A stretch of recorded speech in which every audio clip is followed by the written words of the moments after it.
Hi, welcome to the Mental Health and Yoga Summit. I'm Ashley Keener, and today I'm here with Rachel Richards. Rachel, will you introduce yourself, please? Sure. My name is Rachel. As Ashley said, I am a licensed massage therapist for the past 15 years, over 15 years. I have a private practice. I see a lot of people with chronic pain and chronic anxiety, which I'm finding more and more completely overlap.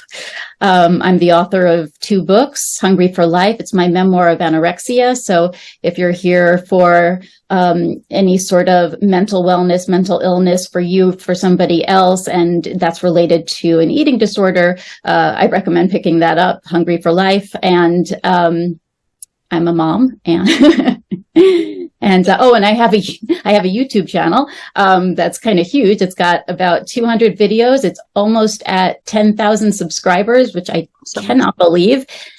All self-care. It's free self-massage. It's geared towards like all kinds of conditions like anxiety or frozen shoulder, or plantar fasciitis. So you'll find everything in there: breathing, meditation, corrective exercises, stretching. So that's a great resource, and it's free. So check that out. It's just Rachel Richards Massage, and that's on YouTube. Awesome. I didn't know that you had that many subscribers. That's amazing. That's a huge feat.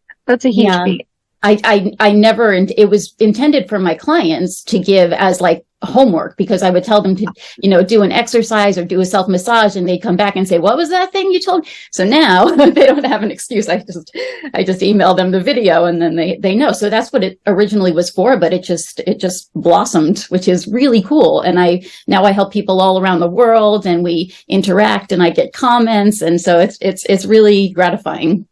Yeah, that's amazing. So can you tell me a little bit about how anxiety affects our bodies? Sure. Anxiety is a physiological process. It's very physical in nature. It's our fight or flight response. Fight, flight, or freeze, some people say. It's the part of the autonomic nervous system that's called the sympathetic nervous system, or fight or flight. And the other branch of the autonomic is the parasympathetic, the rest and digest. That's supposed to be our baseline. But in today's world, where we value productivity and busyness and no sleep and no self-care and go, we are constantly bombarded with this fight or flight mechanism or maladaptive stress reaction to life daily, every little thing. This mechanism is the same as it was in our caveman days when we were running from a tiger, a saber-toothed tiger chasing us, and we have that stress reaction. And then when we get safe, which hopefully we do, and then everything returns.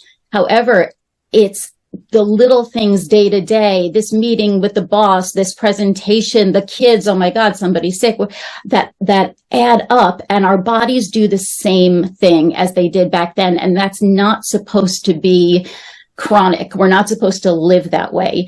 Glucose pours into our arms and our legs, our extremities, so that we have energy to run, to flee or to fight. Our ligaments get loose, our muscles get tight. So we have the power, and we start to secrete cortisol, which is a stress hormone. All of that cortisol and blood sugar over time creates irritation in the body. And so you get inflammation now. Our fascia gets tight. That's our connective tissue, our web that goes all through the body, and it surrounds every organ and muscle and tendon and blood vessel and nerve, everything around and within.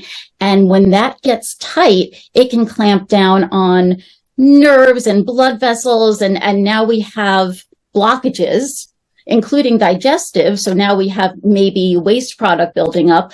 All of that stuff then affects the mind and body. You can't separate it. So you have anxiety, you have this physiological response, which gives you more anxiety over time because your body's not functioning optimally. And you end up getting headaches and IBS and TMJD, the temporomandibular joint dysfunction, all of these things over time that are all related to anxiety and stress. And eventually you can burn out.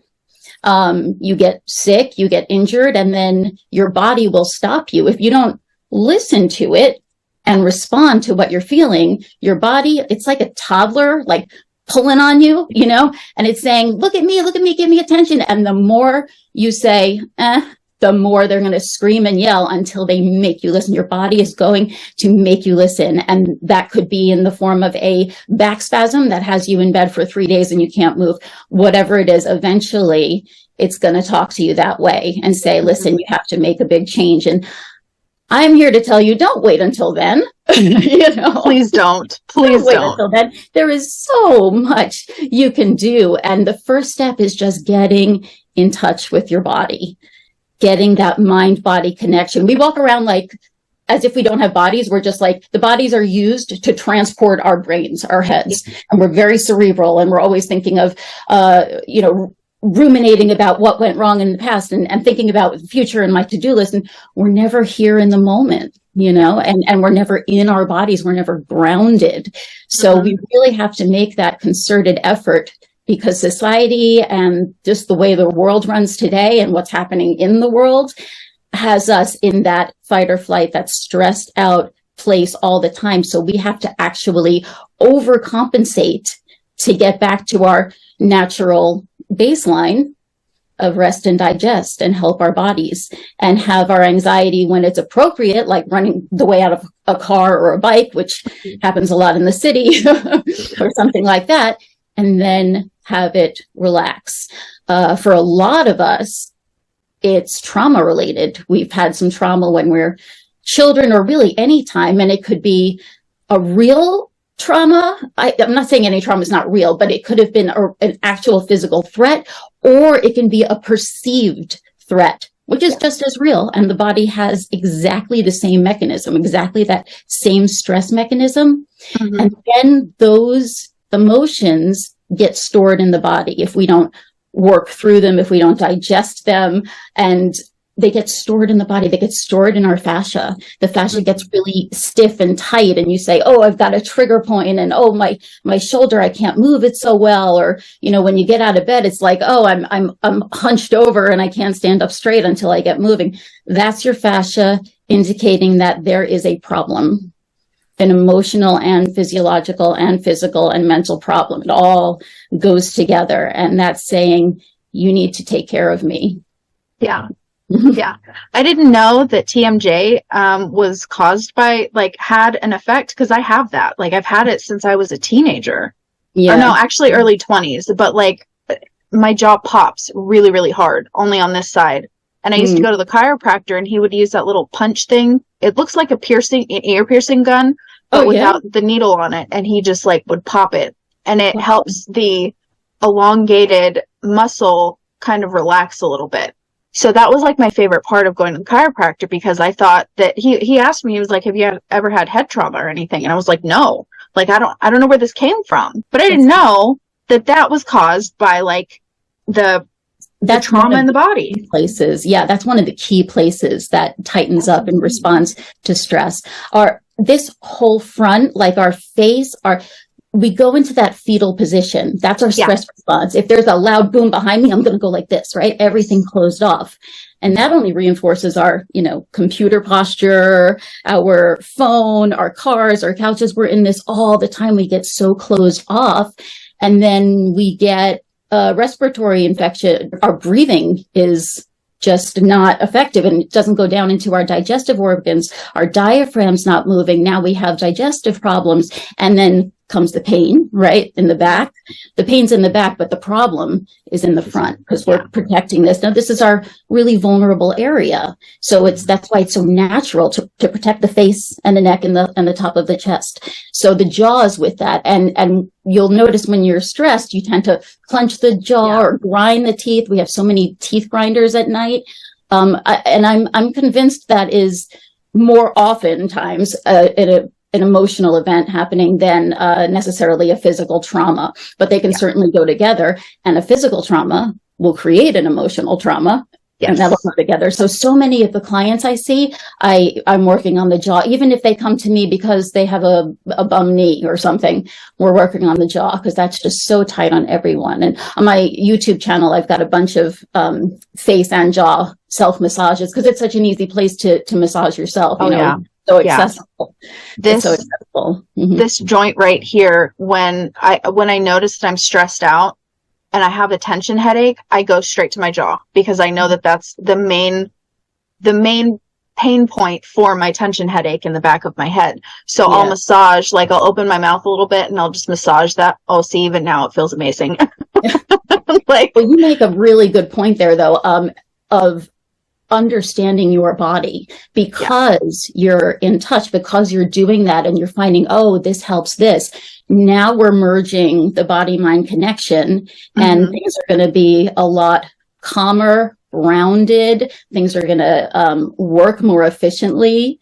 You're going to be more clear-headed. Your sleep's going to be better. Everything just gets better when we get in touch with our bodies and listen to them and know what they need. And self-massage is a fantastic way of doing that. Yeah, I agree. And then if that doesn't work, I go straight to my shoulders. And I just recently learned a technique that helped tremendously the other day. It's in another video that I have for the summit, so you'll see that soon. Awesome. But that massage technique that he had me do, like my lower back just completely relaxed. And I have slight scoliosis, so sitting too long or standing too long, my body tends to overcompensate on one side, so I'm tighter on one side than I am the other. Right. And it just like everything just feels like it's like this, you know? So like doing that small, short little massage for a second just completely released my back, and I was amazed. I was like, sold. I'm done. I'm sold. And how empowering, right? That you can do that yourself. A lot of people don't realize that they have the tools to help themselves. And that doesn't necessarily include Tylenol, you know, if they're just popping, because that's sort of like a Band-Aid. It wears off, the pain's going to come back. Yeah, but let's get to the root, you know, let's get to the cause of it. Yes. And maybe if you alleviate the low back a little bit, you'll find that your digestion is a little better, or your breathing is better, or it actually alleviated the knee pain or the foot pain, because it's all connected. It is so connected. It is one full organism, body, mind, emotions, everything. So when you treat an area of the body, you will probably see effects in some other area where it was connecting somehow. Ida Rolf, who started Rolfing and was brilliant, she said, I may be paraphrasing, but I think she said, where you think it is, it ain't.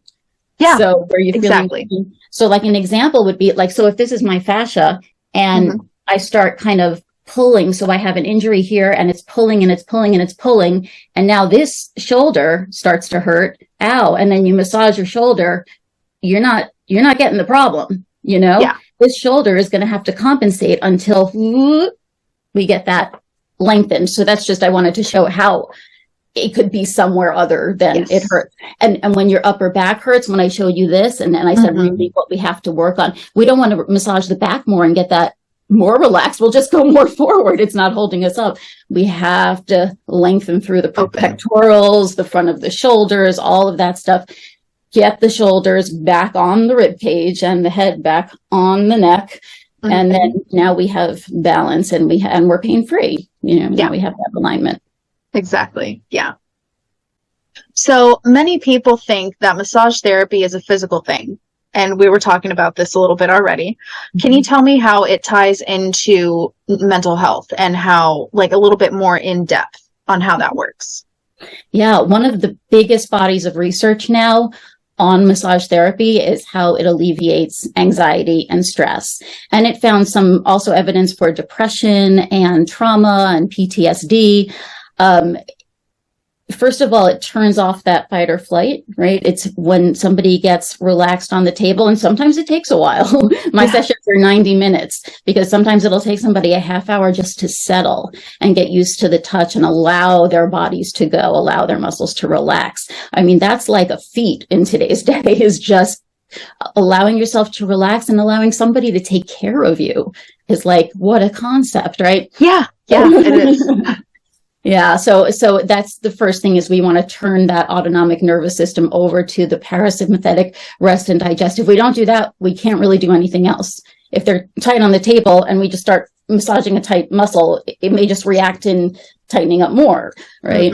So, and it also increases movement through the joints. I move people a lot. I do some stretching and things like that with the massage. I lengthen through the fascia that gets all kind of twisted and adhered. So any of those, like I was showing you the waist or any of fascial adhesions that I feel, I do a nice long myofascial release until it, and this is working with the nervous system too. So you're basically, you put your hands there and you say, okay, I'll be patient and just, wait for you to unwind. And it could take a while. For fascia specifically, muscles have a faster reaction, but fascia moves slowly. And that's usually the center of our pain is the fascia. That's where we have more sensory nerve receptors in our fascia than we do in our organs, than we do in our muscles. This is all relatively new findings. It is, yeah. But it's wonderful because it tells you what to target, to get. So that's why the fascial release and seeing if we can get a release there. And then once we do we have a little more movement? Do we have a little more flow? And freeing up the body. I really think of it as freeing up. I work a lot with alignment, and that alone is going to change your mental and emotional. If you go like this, if you just kind of close off and sit in your computer posture and try it now, that's how I'm sitting. Take a breath, right? Take a breath, see how you're feeling. Just stay there a couple seconds. And now lengthen your spine from your tailbone all the way to the base of the head. Relax your shoulders back. Even put your hands on your hips and maybe open your chest a little more. Superhero pose. Do you feel any differently? Can you breathe any differently? Do you feel like you're a little bit, more ready for that interview than you were a minute ago? Yeah. Right? So it's just your body position and your communication with your body and your muscles, your brain body connection is going to make an impact. What you do with your body is affecting what's happening in the brain. And the more you do it, the more you kind of are in touch with your postural alignment, or that you make like little corrections or you massage it, the more the brain is going to hold on to it. It's like making any new habit. You have to overwrite the old ones. So your body's going to want to do this every time you catch it. I got to get my shoulders back like this. I got to elongate my neck. Every time you do that, you're giving it more information, more feedback. And eventually it could be any, weeks to months, but eventually you're not going to have to think about it so much. It's just going to be natural. And that's what's great about the brain. It's neuroplastic, even though it does take a while, especially if you've been having those habits for a really, really, really long time. It's going to take a while, but your brain can change any age you are. It's called neuroplasticity, which I think is just fascinating that we can do that. Yeah. It's like you're creating new neural pathways for your brain to override all the old bad habits. Exactly. It makes new synapses, new connections. Mm-hmm. Yeah, exactly. It's amazing how our brain works. There's so much to learn about the brain that we haven't discovered yet. And just like these little findings about like the fascia and stuff, I learned that trauma is stored in fascia too. And like that blew me away. And I was like, oh my words, that I'm just a ball of trauma right now. Like all that fascia needs to be massaged out. Yeah. And this is where something like talk therapy might fall short. When you have therapy, it's all cerebral, but trauma is not cerebral. Trauma, you may not even have the language, the words for it. So the only way to address it may be somatic, may be through the body. And that's where movement comes in, massage comes in, any body work. That's where you might be able to release that. And then you might find a vocabulary for it, but you're processing it, you're working through it so that it's not so impactful. Like you have the memory, but now it's a memory. That happened then. I'm here now. And right now I'm safe. Yeah. And that's a huge, huge thing too, because when you, like with PTSD, I have PTSD. So with PTSD, a lot of people know that your brain and your body go back into that situation, even though realistically you're in a safe place. So your mind doesn't know that you're not physically in danger. It just mentally thinks that it is. So once you work through all that trauma and stuff with talk therapy, yes, by all means, but it, like you said, it's just through the brain. your body needs that release of all that tension. So doing massage or yoga or somatics, like, it's huge because your body needs that release as well as your mind needs the release from talking through it. Yeah, yeah. And you raise a good point. The brain doesn't know the difference. No. If you're watching a scary movie, your brain doesn't know if you're watching a movie or you're in the movie. It's the same reaction, right? Yes. So you can, the way to access that is through the body. You know, if you're worried and can't stop thinking about something, I can't say, okay, stop thinking about it. No. But I can say, take a deep breath into the belly. Mm-hmm. Massage the forehead. These are all things you can do, which are automatically going to change the physiology of what's happening. Yes. And automatically calm things down and bring it down to a level that now you can make a choice, right? Yeah, exactly. Instead of being reactive, you can have a response. Yes, exactly. So we've already touched on how trauma gets stored in the body. What other ways does trauma get stored in there, though, that we haven't mentioned? In a muscle twitch reaction. Oh. So our muscles can get tight when we think we're in danger. We contract, and muscles stay that way. The fascia stays that way. The muscles stay that way. It also affects the organs and the function of everything going on. You know what? I don't know if you've read The Body Keeps the Score. I'm probably going to butcher his name. It's Bessel Vanderkark. I'm so sorry. I probably just butchered his name. I think he's Polish, but Vanderkirk. I think it's Vanderkirk. The Body Keeps the Score. If anyone's having, if any of you suffer from trauma or PTSD, well, anything really. I mean, it's just brilliant. It's just about how what happens to us, our experiences live in our bodies in a very literal sense.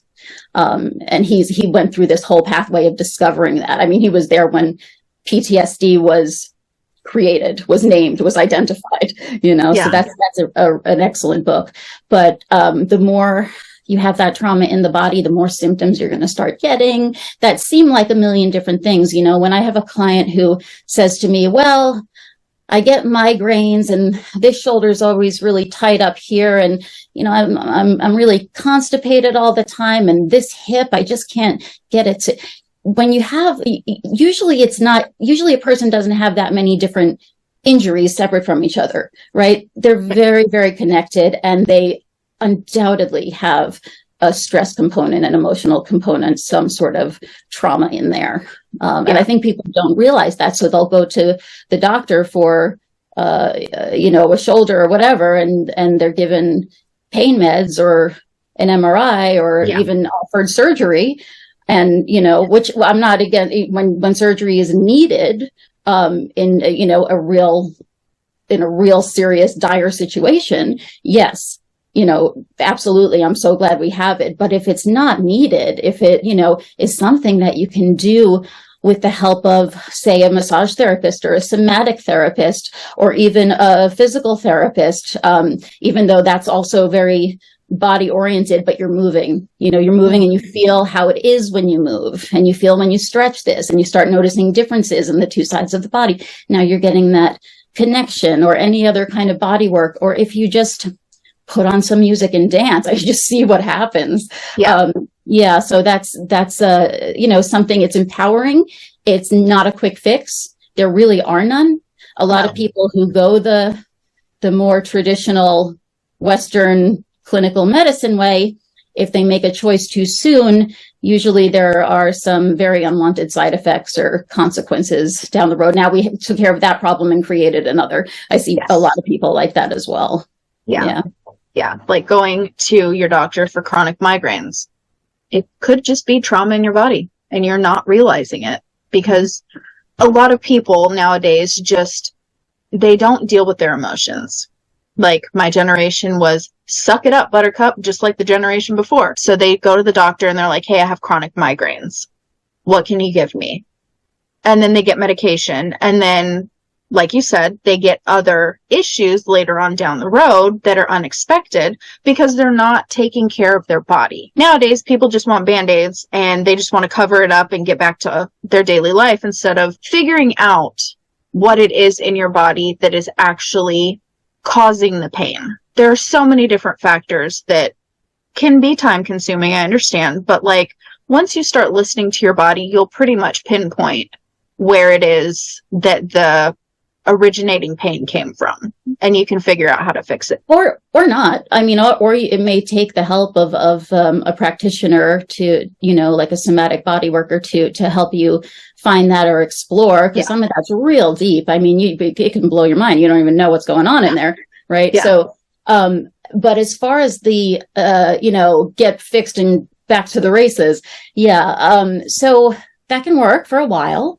until, like I said before, your body's going to eventually stop you. You're going to burn out. You're going to, you could even just get depressed, after all that anxiety, and then you're not enjoying your life anymore. So it's almost like, what's the point, right? Yeah. Don't you want to enjoy what you do, feel a sense of purpose, have an intention for the day, be able to experience joy and your relationships, have meaningful relationships. A lot of us let those go while we're work all the time, right? So I know it's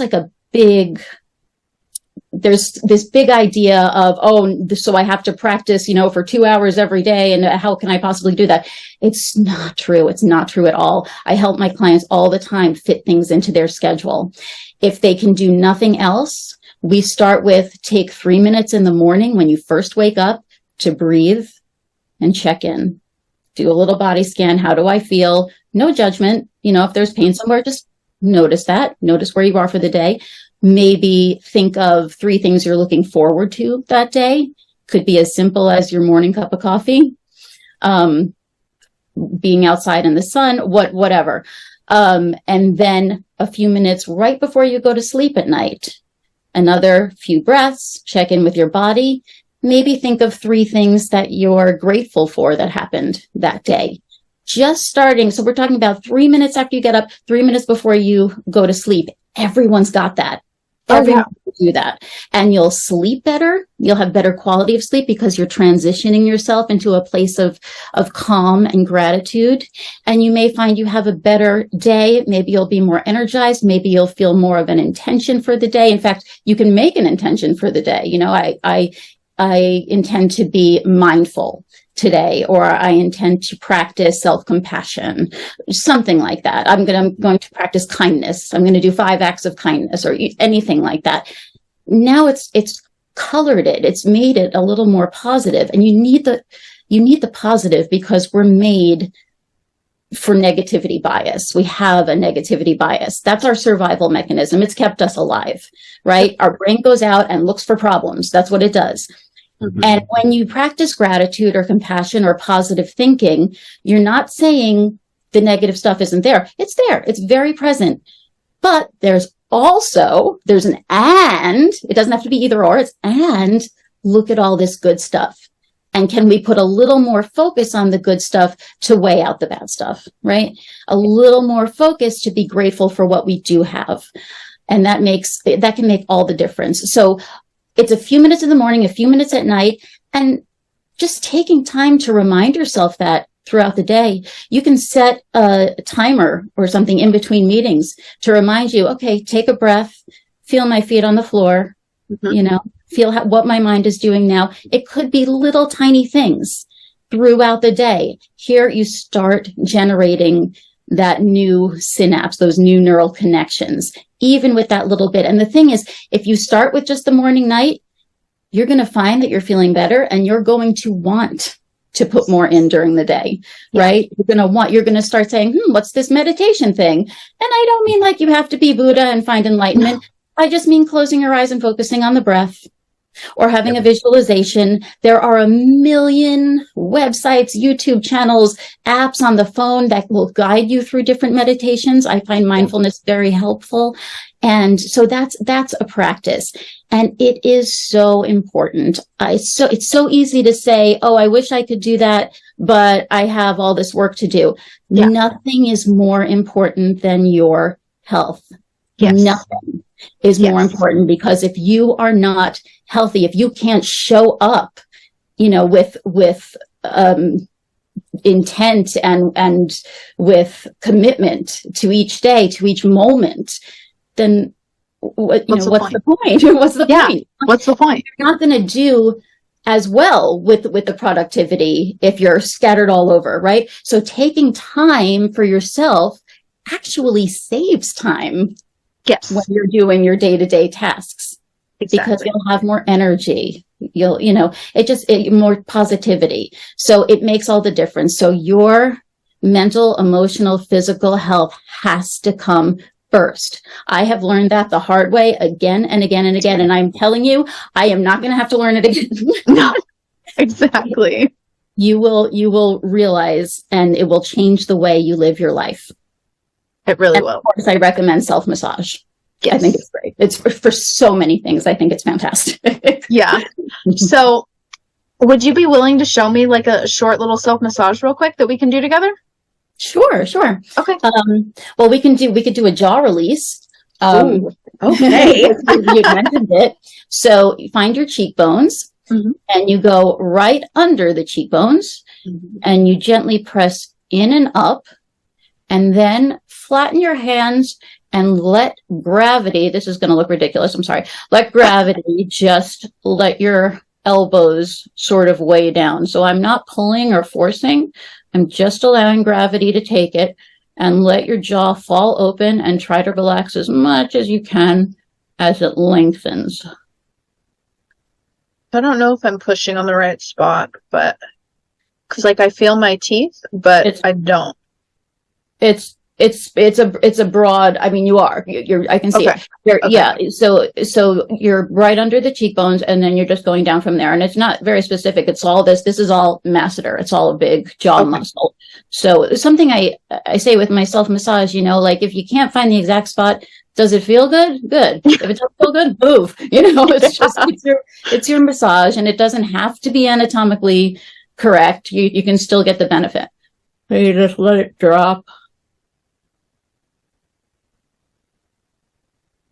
And let gravity take it down. I'm a big proponent of gravity helping us. And you can do that a couple of times. Another one, if you're ready for something a little more active, don't do this one if you've got really bad jaw pain, but is you start down at the jawbone, and then this time you go up, and you're going to ever so gently open and close. So when you open, you'll feel it stretch. You might feel your fingers moving upwards. So the trajectory is I'm going up towards my cheekbones. Open. And close. Everything nice and slow. So you'll feel a lovely stretch. Yeah, and it's preventing my jaw from popping when I open it, and it feels great. So it's sort of securing it, stabilizing it, right? You can massage that TMJ. Nice. Yeah, this right here is like my favorite spot to massage. Yeah. I love it so much. It feels amazing.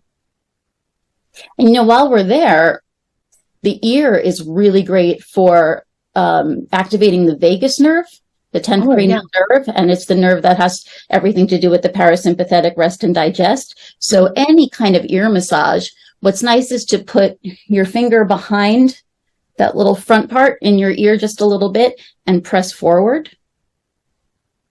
Oh, weird. That's like... You can open your mouth too and feel your jaw with that. Yeah.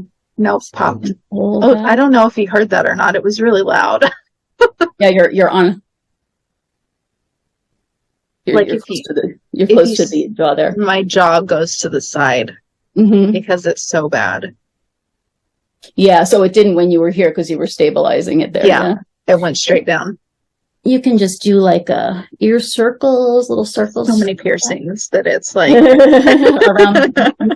And you can pull. Your pulling is really, really lovely. You could do both at the same time if you want. I love pulling on my ears. I didn't even realize that was a massage technique. I just do it because it feels good. Yep. So you've been experimenting and discovering. I pull like this, like I pull them out and then forward and like stretch that back there behind that pressure point back there. Oh, you could get a whole cranial fascia stretch here. And the fascia in the ears actually has a connection right in towards the meninges around the spine, the dura mater. That's the outermost meninge of the spine. Mm-hmm. So, I mean, you can get pretty deep if we go there. Effects that it could affect that. That's pretty amazing. The other thing that you can affect up here is the lymph. So, I wanted to mention the lymph because the fascia is very connected to the lymph. And a lot of times anything that's in the lymph that's a waste product but is being compressed or compromised and it gets into the fascia gets irritated. Now we have pain. So we want the lymph to all flow nice and easy. The other thing is it's very connected to your immune system. So you want everything, you want the fascia healthy so that you don't, stress out and then come down with a cold right after your big case or right after your presentation or anything that was big, that you hold it together through that in your fight or flight. And then you go home and you lie on the couch and you're like, oh, I think I'm getting a cold. Your nervous system, your immune system just crashes after that. So, yeah. Also, I'm not sure if this is true for everyone or not, but sometimes when you're massaging this area right under the collarbone, you'll start crying because it's releasing trauma. So if you start crying doing this, it's completely normal. Just wanted to let y'all know. Yeah, when you release trauma, any kinds of emotions might come out. You might laugh. You might get nauseous. You might get dizzy. Lots of things can happen. So do know that it's normal to have those sorts of experiences, and it's a good thing.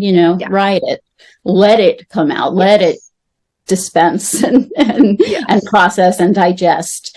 Enjoy it. Yeah, feels amazing once it happens because you just get this like whoosh of relief that you didn't realize you were holding on to. And then it just goes away. Just let it happen. It's not you being crazy. You're not crazy. It's your body's release. You're fine.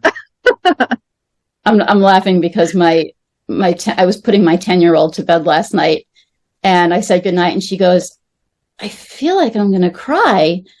And I said, why? She goes, because I just can't believe I've come this far in life.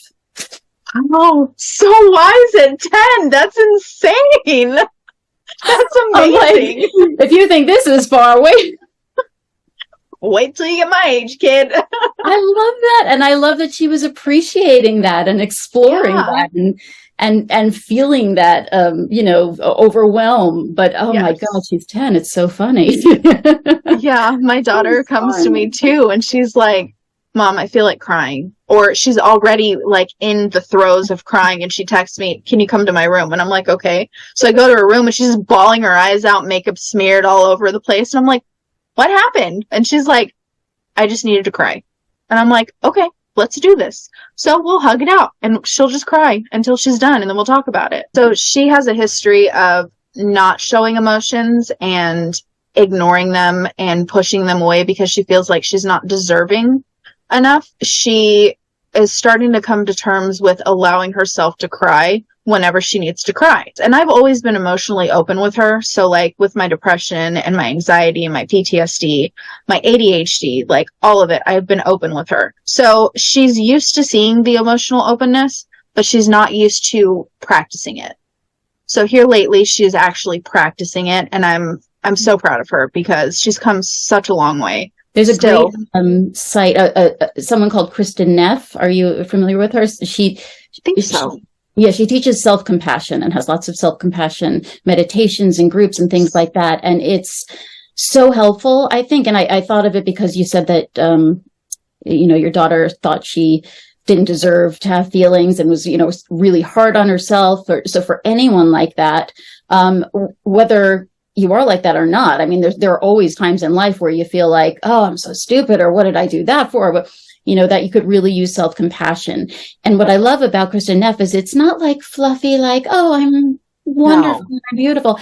She even has something called fierce compassion, like for when you're standing up for what you think is right, So, but no, it's acknowledging your own emotions. It's treating yourself as you would your daughter or a friend, if they had the same emotions, what would you do? You know, I hear you. It may not be like I'm fixing them. It's just, I get it. I hear you, you know, allowing yourself to feel that. And just by doing that and being mindful of those feelings, it diffuses it a little bit, and it gives yourself, you know, the care that you need to be able to continue. And when you're compassionate with yourself, guess what? Yep. Your Show compassion. Right, right. Yeah. So you bring compassion into the world, and you build relationships, or get, you know, closer with the people that you're already close with. So that's, I think her website is selfcompassion.com. And her name I believe so. Yeah. Yeah, I think that's it. Cause, I actually just recently found her too. And I was just like, yes, I need to do a self-compassion meditation, because everyone needs to do one. It works wonders, let me tell you. We're so hard on ourselves. Oh my God. Like our expectations of ourselves are insane. I mean, they're just like through the roof. And you're like, I'm only capable of this, and I know this, but still it's way up here. Mm-hmm. And this is okay. Yes, you know, if that's perfectly fine. That's what you can do. You know, at the end of the day, good job. You know, exactly. Do you have love? Do you have meaning? Do you have purpose? Do you have compassion? You have gratitude? You know, that's what you need in life. Exactly. Not the ticking off the to-do list, and I do this, and I stay up all night to do this. Yeah. That's just wearing your energy and depleting you. Yeah, exactly. I mean, you'll get a little bit of dopamine here and there, because it's like the reward for finishing your to-do list, but like, have compassion for yourself and give yourself the long-term dopamine of satisfaction. Mm-hmm. I also challenge people who are real workaholics to explore what you're not experiencing, what you're working to avoid. Yeah. Because usually when we're addicted to something, even work, we're trying to dull out something else. And it's never going to change unless we start to explore that. What am I hiding from myself? What am I avoiding?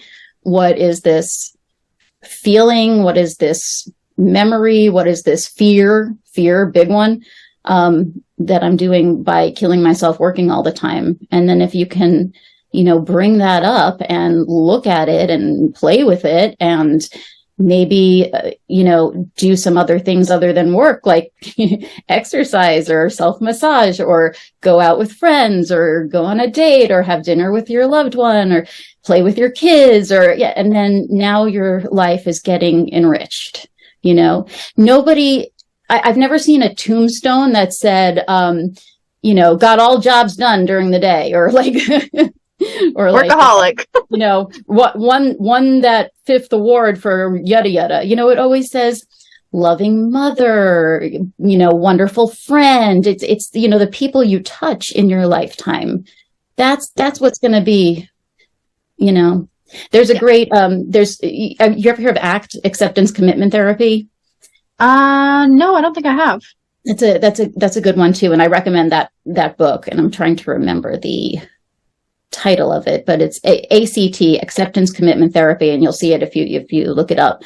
And they have lots of exercises for you in the book. And there's one where you write your own eulogy, and I know it sounds really morbid, but it's a fascinating exercise, because it's what you want to leave this place with.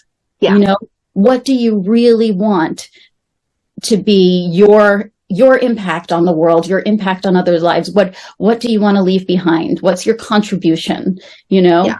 And when you look at that, and I think there's an exercise where you write what somebody else might write about you, and then what you want, and you explore that, and it just recalibrates and refocuses the mind on, what am I working towards? What do I want to put out there? How do I want to show up? And, it's a big sort of reality check. What am I doing? And what I'm doing every day, what I'm doing with my life, am I working towards those values and towards those goals? And if you're not, you're going to feel a real disconnect, and then that also can create pain and illness and unwellness, dis-ease in your life. Yeah, I agree. Thank you so much for all of the tips and the massage. That was, oh, it felt amazing. You guys definitely need to try that. I don't care if you don't have jaw pain. Try it anyways. It feels great. Yeah. Is there any last tidbits you want to leave the audience before we say bye? Just a reminder that it doesn't have to be a huge production to take care of yourself. You just start small. You do one step at a time, micro goals.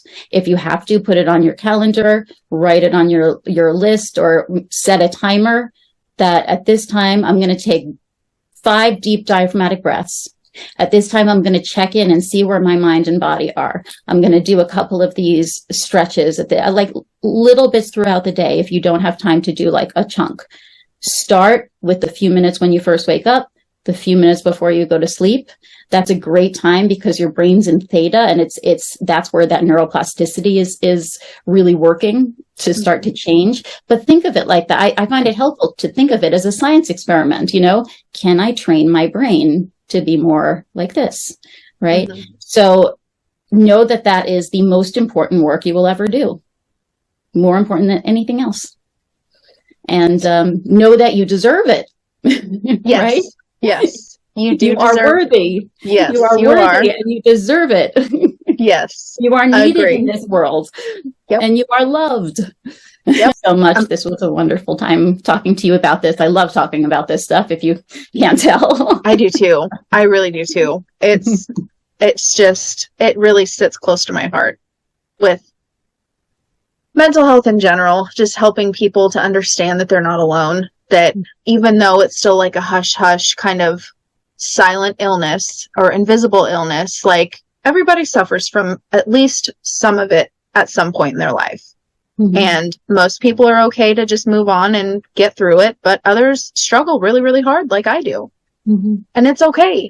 There's nothing wrong with you. Just know that no matter what, you're worthy, you're enough. And thank you so much for talking with me today and nerding out with me because, like you said, you love talking about this stuff too.